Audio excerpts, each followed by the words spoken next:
ஹர ஹர நம பார்வதி பதஜே ஹர ஹர மகாதேவ. தென்னாடுடைய சிவனே போற்றி, ஜன்னாட்டவர்க்கு மறைவா போற்றி. ஜெய் ஆதிபராசக்தி மாதா கி ஜெய். ஸ்மிருதே சகல கல்யாண பாஜனம் யத்ர ஜாயதே புருஷத்தமஜ நித்யம் व्रजामि शरणं हरिम्. शिवो नाम रूपाभ्यां या देवी सर्वमङ्गला. तयोगो संस्मरणात् पुंसां सर्वतो जयमङ्गलम्. लोका समस्ता सुखिनो भवन्तु, सर्वे जना सुखिनो भवन्तु. அத்தனை பேருக்கும் சர்வமங்கலம் உண்டாகட்டும். சிவபெருமானுடைய திவ்யமான சரணங்களிலே பத்திர புஷ்பத்தை சாற்றி நமஸ்கரிப்போமாக. जयंती मंगला काली भद्रकाली कपालिनी दुर्गा क्षमा शिवा धात्री स्वाहा स्वता नमोस्तुते. जगन्मंगल नायकी जान अखिलांड कोटि ब्रह्मांड नायकी பாரத தேசத்தினுடைய திவ்யமான இடங்கள்ல தன்னுடைய ரூப லாவண்யத்தை வெளிப்படுத்தி அந்த இடங்கள் அத்தனையும் சக்தி பீடங்களாக திகழ்ந்து அருள்பாலிக்கிறது. ஒரு இடத்துல அதனுடைய மகத்துவங்கள் நிறைய புராணங்கள்ல வெளிப்பட்டு அதில் அனுகிரகம் பண்ணி கொடுத்துருக்கா. அப்படி அம்பிகை அனுகிரகம் பண்ணக்கூடிய ஹிமாச்சல பிரதேசம், ஹிமாச்சல பர்வதத்துல ஜுவாலாமுகி அப்படிங்கிற திவ்ய கஷேத்திரம், ஜுவாலாஜி அப்படிங்கிற அற்புதமான இடம் அது. கர்ப்ப கிரகத்துல கருவறையில திருவானைக்கா கஷேத்திரத்துல மூல பிரம்மமா அம்பிகைய முழு வடிவமா தரிசனம் பண்ணுவோம். பாதாதிகேஷ பர்யந்தம் அம்பாளுடைய திவ்யமான ராஜகிரீடம், அம்பாளுடைய கர்ணபத்திரத்துல ஸ்ரீசக்கர தாடங்கம், சிரித்த புன்வருவரான திருமுகம், பக்தர்களுக்கு அனுகிரகம் பண்றதுக்கு உண்டான அபஜபரத ஹஸ்தம், இப்படி திவ்யமான ஒரு திருமேனி அகிலாண்டேஸ்வரி. உஜ்ஜயினியில மகாகாலிய முகம் மட்டும்தான் பார்க்கலாம். செக்கச்சமிழ்ந்த முகம், பரந்து விரிந்த திருநயனங்கள், கொவ்வைப்பழம் போன்ற உதடு, பக்தர்களை ரட்சிப்பதற்குண்டான அந்த முகம், முகத்துக்கு கீழெல்லாம் பூமியில இருக்கு. ஆவுடையார் கோவில்ல அம்பாளுடைய சரணம் தான் தரிசனம். அம்பாளுடைய அந்த பாதமே நமக்கு அனுகிரகம். இந்த திருவடியை பற்றிக்கொள், இந்த சரணமே உனக்கு வழி காமிக்கும். அப்படி ஜுவாலாமுகி இந்த திவ்ய கஷேத்திரத்துல அம்பாளுக்கு ரூபம் கிடையாது, அர்த்த வடிவம் கிடையாது. வேற ஏதாவது ஒரு வடிவத்துல இருப்பாளா, சித்திரப்படத்துல இருப்பாளா, பொம்மையா பார்க்க முடியுமா? இவை எல்லாவற்றிற்கும் மேலாக வேறெங்கும் காண முடியாத அற்புத சக்தியாக இருப்பார். அது என்ன அப்படின்னா, இயற்கையாக பிரகாசிக்கக்கூடிய ஜுவாலையா, தீச்சுடராக தரிசனம் பண்ணலாம் அம்பாள்.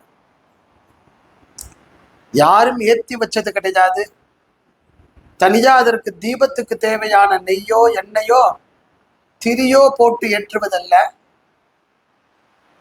எந்த காலத்திலிருந்து எப்படின்னு யாராலையுமே அறிய முடியாத அற்புத சக்தியாக அந்த ஹிமாச்சல பர்வதத்துல 9 இடங்கள்ல தீச்சுடராக வெளிப்பட்டு அருட்காட்சி தரார். இந்த மூலாலயம் இருக்கே, அந்த இடம், அந்த கர்ப்ப கிரகத்துல தீச்சுடர் தான். அதை தான் நம்ம தரிசனம் பண்றோம். அப்படிதான் அருட்காட்சி தரார். அப்போ இது என்ன சக்தி பீடம் அப்படின்னா, அம்பாளுடைய ஜிக்வா ஸ்வரூபம், நாவில் சரஸ்வதி நற்றுணையாக ஞான வடிவமாக அம்பாளுடைய நாக்கின் வடிவமாக சொல்லக்கூடிய இடமாக அது அமைஞ்சிருக்கு. அக்ஷரங்கள்ல லகாரம், லாவண்யம் அப்படின்னு இருக்கக்கூடிய இடமா அமைஞ்சிருக்கு. இந்த அம்பிகைக்கு உண்டான பைரவர் க்ஷேத்திர தேவதை உன்மத்த பைரவராக விளங்குகிறார். இந்த 9 தீச்சுடரும் நவசக்தி ஸ்வரூபமாக எப்படி தேவி மகாத்மியத்தினுடைய ஸ்லோகங்கள் சொல்றதோ, பிரதமம் சைல புத்ரீஸ்ச த்விதீயம் பிரம்மச்சாரிணி திருத்தீயம் சந்திரகண்டேதி கூஷ்மாண்டேதி சதுர்த்தகம் பஞ்சமம் ஸ்கந்தமாதேதி ஷஷ்டம் காத்யாயனீதி ச சப்தமம் காலராத்ரீதி மகாகௌரீதி சாஷ்டமம் நவமம் சித்திதா புரோக்தா நவதுர்கா பிரகீர்த்திதான். நவதுர்கா வடிவமாக இங்க நவ ஜோதிகள் இருக்கு. அதுல பிரதானமான சன்னதியில ஜுவாலைக்கு மோகாம்பால், மோகினின்னு பேரு இந்த அம்பாளுக்கு. என்ன அப்படின்னா மயக்கமுற செய்பவள், மந்திர சித்தி ஏற்படுமாங்க. இங்க எதை ஜபிச்சாலும் அந்த ஜபத்துக்கு உண்டான அதிகாரியா அவளே குருவாக இருந்து ராஜஷாமலாவா இருந்து அனுகிரகம் பண்றான். எப்படின்னா அம்பாளுடைய அந்த ஜுவாலையுடைய வடிவமே மேகவர்ணம், நீலவர்ணம். நீல திருமேனியிலே நினைவாய் நினைவற்றெளியேன் நின்றேன் வருவாய் வாலை குமரி வருவாய் வருவாய் மாதா ஜெய ஓம் லலிதாம்பிகையே. அப்படி லலிதா திரிபுர சுந்தரி, ராஜஷாமலா, மாதா மரகதஷாமா மாதங்கி மதசாலினி குறியாத் கடாட்சம் கல்யாணி கதம்பவன வாசினின்னு இந்த பர்வதத்துல தீச்சுடராக அனுகிரகம் பண்றாள். தக்ஷனுடைய யஜ்ஞத்துல அம்பிகையினுடைய திவ்யமான சரீரம் 51 இடங்களிலே வெளிப்பட்டது. அவற்றிலே அக்னிக்கு 7 நாக்குகள் இருக்கும். ஹிரண்யா, கனகா, ரக்தா, சொர்ணா, சுப்ரபா, அதிருக்தா, பகுரூபா, ஜுவாலான்னு இப்படி இருக்கக்கூடிய இந்த நாக்குகள் இந்த இடத்துல ஜுவாலையாக இருக்கு. அந்த அக்னி பகவான அம்பால ஆராதனை பண்றார். அப்படி ஒரு திவ்ய கஷேத்திரம் ஜுவாலாமுகி. 51 சக்தி பீடத்திலே அறிய முடியாத அதிசய சக்தி. பஞ்சபாண்டவா பகவான் பரமாத்மாவோட கூட இங்க அம்பால ஆராதனை பண்ணிருக்க. இங்க அம்பால ஆராதனை பண்றதே ரொம்ப விசேஷமா மார்க்கண்டேய ஸ்லோகங்கள் எல்லாம் சொல்லி தேவி மகாத்மியத்தை பாராதனை பண்ணி ஹரிதான வரங்களை பெற்று ஞான திருஷ்டிய வாழ்க்கை ஏற்படுறதுக்கு வேண்டிய வரங்களை அம்பாள் அனுகிரகப்பட்டிருக்கா. அப்பேற்பட்ட திவ்ய கஷேத்திரம். பாரத வருஷத்துல நம்மளுடைய க்ஷேத்திரங்கள் எப்படி திருப்பி நமக்கு கிடைக்கிறதுன்னா ரொம்ப ஆச்சரியம். சில ராஜாக்கள் ஆட்சி பரிபாலனம் பண்ணும்போது அவளுக்கு அம்பாள் பிரத்யட்சமாகும். அப்படி பூமி சந்திரா அப்படின்னு ஹிமாச்சல பர்வதத்தை ஆண்டு வந்த ராஜாவை பார்க்கறதுக்கு ஒரு நாளைக்கு ஒரு வேட்டுவன் ஒருத்தன் வரான். கையில பெரிய குச்சி வச்சுட்டு இருக்கான், கழுத்துல வளையம் போட்டு இருக்கான். ராஜாவை பார்க்கறதுக்காக காத்துட்டு நிற்கிறான். அவன் நாளாச்சு. ஒரு நாளைக்கு ராஜா கிட்ட மந்திரி சொன்னார், உங்களை பார்க்கறதுக்காக ஒரு வேடன் வெகு நாளா காத்துட்டு இருக்கான்னு. ஏன் அவன் இன்னும் உள்ள விடலன்னா, உங்கள்கிட்ட சொல்றதுக்கு உண்டான சந்தர்ப்பம் வரலன்னா. ராஜா எழுந்துன்னு அந்த வேடனை பார்த்தானாம். அந்த வேடன் சொன்னானாம், நாங்க காடுகள்ல ஆடு மேய்க்கிறோம். ஒரு நாள் மலை பிரதேசத்து பக்கம் போகிறதே பார்த்தோம்னா பல இடங்கள்ல ஜுவாலை தெரிஞ்சுது, அதாவது நெருப்பு தெரிஞ்சுது. நாங்களும் எத்தனையோ விட்டு அதை அணைச்சு பார்த்தோம், எங்களுக்கு ஒன்றும் புரியல. அதனால உங்கள்ட்ட அந்த தகவலை சொல்லுவோம். இது மாதிரி நெருப்பு எறிகிறது ராஜ்யத்துக்கு நல்லதா இல்லையான்னு எங்களுக்கு தெரியாது அப்படின்னு ராஜாட்ட சொன்ன உடனே தன்னோட பரிவாரங்களோட ராஜா இந்த மலையை பார்க்கிறார். இந்த மலையில அங்கங்க சுடர் இருக்கு, பார்த்து ஆச்சரியப்படுறார். என்னுடைய பண்டிதாலெல்லாம் அழைச்சு கேட்கிறார். அப்ப அதுல ஒரு பண்டிதாளுக்கு ஆவேசம் வந்து, நான் இங்க சக்தி ஸ்வரூபமா இருக்கேன், இந்த இடத்துல சக்தி பீடம் இது, இதை வெளிப்படுத்தி காமிக்கணுங்கிறதுக்காக இப்ப இவன் மூலமாக வெளிப்படுத்தி காண்பிச்சேன் அப்படின்னு அந்த ஜுவாலையினுடைய அந்த அந்த ரூபத்தை ஒரு பண்டிதருடைய வாயில் மூலமாக அந்த இடத்துல ஆவிர்வாவமாகி சொன்னார். உடனே இந்த ராஜா இந்த கோவிலுக்கு நிபந்தங்கள் கொடுத்து, யார் இதை கண்டு கொண்டு வந்து சொன்னாரோ அவளையே இதற்கு பாதுகாப்பாக நியமிச்சு அவளுடைய வம்சாவளி இன்னி வரைக்கும் இந்த க்ஷேத்திரத்தை பாதுகாத்துட்டு வரார். அந்த சந்தர்ப்பத்துல யாருக்கு ஆவேசம் வந்ததோ அவளையே அந்த கோவிலினுடைய பூஜா அதிகாரியா நியமிச்சு இன்னி வரைக்கும் முறையான 4 கால பூஜைகள் நடந்து வரக்கூடிய அதிசய சக்தி பீடம் இது. ஒரு காலத்துல இந்த கோவிலுக்கு நிறைய இழப்புகளும் நிறைய சோதனைகளும் வந்திருக்கு. மிளேச்ச அரசர்கள் நம்மளை ஆட்சி பண்ணும் போது 1000 வருஷமா அவாதான் ஆட்சி பண்ணிட்டு இருக்கா. அவ ஆட்சி பண்ணிட்டு இருக்கிற காலத்துல இதை அணைக்கிறதுக்கு பாக்குறான். எவ்வளவோ தண்ணியை கொண்டு வந்து ஊத்துறான், பீச்சி அடிக்கிறான், அணையல, தீபம் அணையல, என்னெல்லாமோ தண்ணி, கல்லை நகர்த்தி பாக்குறா, கல்லை போட்டு மூடி பாக்குறா, கல்லு உடையுது. என்ன பண்றதுன்னு தெரியல, கடைசியா விட்டுட்டு போயிட்டா. இந்த கோவில்ல சன்னதியில வந்து வேண்டிண்டா காரியங்கள் ஆகிறதுன்னு ஒத்தொத்தரும் தங்களுடைய காணிக்கையை சமர்ப்பணம் பண்ணி அம்பாள்கிட்ட பிரார்த்தனை பண்ணிட்டு போறா. இந்த சந்தர்ப்பத்துல இந்திரபிரஸ்தம்ங்கிற தில்லியை ஆண்ட ராஜாக்கள்ல மிளேச்ச அரசர்கள்ல அக்பருடைய ஆட்சி காலம். அந்த சந்தர்ப்பத்துல 1000 பேரோட டெல்லியிலேருந்து புறப்பட்டு எங்கேயோ கிளம்பி போறா. பாதுகாப்பு படை வீரர்கள் அவளை நிறுத்துறா. எங்க போறேன், இத்தனை பேர் ஒரே சந்தர்ப்பத்துல கூட்டிட்டு போறேன், நாட்டுல ஏதாவது கலவரமானா?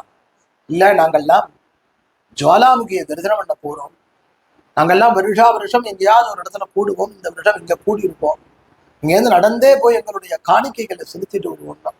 அவெல்லாம் என்னென்ன தொழில் பண்றாளோ என்ன பண்றாளோ பக்தி சார்ந்து கையில கோதுமை எடுத்துட்டு இருக்கா, தானியங்கள் எடுத்துட்டு இருக்கா, பொன்பொருள் எடுத்துட்டு இருக்கா, என்ன கையில இருக்கோ அது அம்பாளுக்கு சமர்ப்பணம் பண்றதுக்காக. அதுல அந்த கூட்டத்துக்கு ஒரு தலைவன், சின்ன பையன், தியானு பக்துன்னு அவனுக்கு பேரு. அவன் சொல்றான், எங்க அம்பாலை பாக்குறதுக்கு போறேன், எங்களுக்கு வழி விடுவான்னு. அந்த படை தளபதி கூட்டான், எங்க ராஜாட்ட கொண்டு போய் நிறுத்தினேன், அவர் உத்தரவு கொடுத்தா தாண்டி போகணும். படிச்சு கொண்டு வந்து ராஜா கிட்ட நிறுத்தினான். அக்பர் பார்த்து கேட்டாரா, எங்க கிளம்பிட்டு இருக்கல், நீங்கெல்லாம் எங்க போறேன்? விசாரணை பண்ணார்.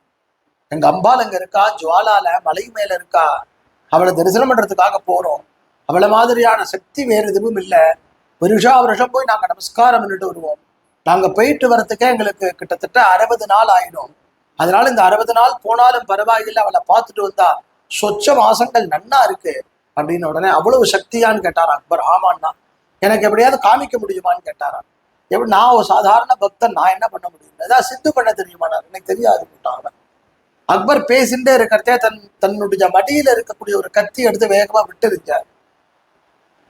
இந்த தியானு பக்து தன் கையிலேயே பிடிச்சுட்டு இருக்கக்கூடிய அரேபியன் குதிரை மேல பட்டு அதனுடைய தலை தனியாகவும் உடம்பு தனியாகவும் இருந்தது. அக்பர் கேட்டாரா, உங்க அம்பாள் சக்தி உடையவள்னு சொல்றையே, இந்த குதிரைக்கு உயிர் பெற்று எழச் செய்யட்டோம்னாராம். அந்த பக்தன் சொன்னானா, எனக்கு சித்து தெரியாது, ஆனா இந்த குதிரையை பாதுகாப்பா வச்சுக்கோ, இந்த குதிரைய பாதுகாப்பா வச்சுக்கோ, இந்த குதிரைக்கு ஜீவன் வரும். என்னது, இந்த குதிரைக்கு ஜீவன் வரும், இது சத்தியம் அப்படின்னு சொல்லிட்டு இங்க நடக்க ஆரம்பிச்சான். 1 நாள் ஆச்சு, 2 நாள் ஆச்சு, 3 நாள் ஆச்சு, கிட்டத்தட்ட 1 மண்டல காலம் கடந்துடுத்து. 1 மண்டல காலம் கடந்து போய் அம்பாள் இருக்கக்கூடிய சன்னதியான அந்த ஜுவாலா அப்படிங்கிற அந்த இடத்த போய் அடைஞ்சு, அந்த இடத்துல அம்பாளை பார்த்து அம்பாளுடைய சன்னதியில போய் அம்பாள் கிட்ட போய் நின்றுட்டு, ஹே ஜெகன்மாதா பரமேஸ்வரி லோகமாதா அப்படின்னு சொல்லி அவளை பூஜை பண்ணி கண்ணுல தாரதாரையா தண்ணி வருது. அப்ப சொன்னானாம், அந்த குதிரை உயிர் பெற்று எழ வேண்டும்னு பிரார்த்தனை பண்ணிட்டான். அம்பாள் பேசாம இருந்தா, ஆகாசவாணி ஒழிச்சுது, அம்மா என்னுடைய உடம்பையே உனக்கு காணிக்கையாக தரேன்னா, தலையை பிடிச்சுட்டா, உடம்பு பிடிச்சா, மடியில எடுத்து கத்தி எடுத்துட்டா, தலையை விட்டு அம்பாளுடைய பாதத்தை வச்சுட்டான். நான் ரொம்ப ஈஸியா சொல்லிட்டேன், இது நிகழறதே, இது நடக்கிறதே பார்த்தேன்னா ரொம்ப ஆச்சரியமா இருக்கும். தலையை வெட்டினா கீழே வச்சான், அம்பாள் பார்த்தா, தலையை எடுத்து அவனுடைய உடம்பிலே பொருத்தி அவனுக்கு உயிர் பெற செய்து கவலைப்படாத, அந்த குதிரைக்கு உயிர் வந்து விட்டது. பாதுகாக்கப்பட்ட 48 நாட்களுக்கு முன்பு வெட்டி கீழே தரையிலே சாய்ந்து கிடந்த அந்த அரேபியன் குதிரை உயிர் பெற்று எழுந்தது. அக்பர் அதிர்ந்தார். பெரிய இரும்பு சக்தி எடுத்துட்டு போய் அந்த அக்னியை மூடுன்னு உத்தரவிட்டார். இதோ சித்து விளையாட்டுது, அந்த அக்னியை போய் மூடுன்னு கட்டளை இட்டார். ஒன்றல்ல இரண்டல்ல 9 பெரிய இரும்பு சட்டிகள் தயார் செய்யப்பட்டு ஜுவாலாஜி எனும் அந்த இடத்துல மூடப்பட்டது. அக்னி மூடப்பட்டது. மூடிய சில நிமிஷங்கள்ல எல்லாம் தெரிச்சது, வெடித்து தெரிச்சது. ஒண்ணுமே புரியல ஒருத்தருக்கும். என்னது இது? நேரம் அக்பர்கிட்ட வந்து சொன்னா புரியலன்னு. அக்பர் பயந்தார். உடனே தானே நடந்து வந்து தங்க கொடை ஒண்ணு அம்பாளுக்கு சமர்ப்பணம் பண்ணார். பெரிய தப்பு பண்ணிவிட்டேன், அபவாதம் பண்ணிட்டேன். அம்பாள் ஏத்துக்கல. யார் யாரை சோதிக்கிறது? நம்பிக்கை வேணும்னா அந்த கொடை அம்பாள் வச்சுக்கல. எப்ப வச்ச உடனேயே அதுல துவாரம் விழுந்தது, அந்த கொடை கீழே விழுந்தது. அம்பாள் பிரசன்னதையானார். அப்படி ஒரு சன்னதி, திவ்யமான க்ஷேத்திரம், ஜுவாலாமுகி எனும் அற்புதமான ஒரு க்ஷேத்திரம். மனசிலே தியானித்து வழிபடுபவருக்கு சகல சௌபாகியத்தை தரக்கூடிய அந்த சன்னதியை தியானிப்போம், அருள் பெறுவோம். ஜெய் ஆதிபராசக்திக்கு.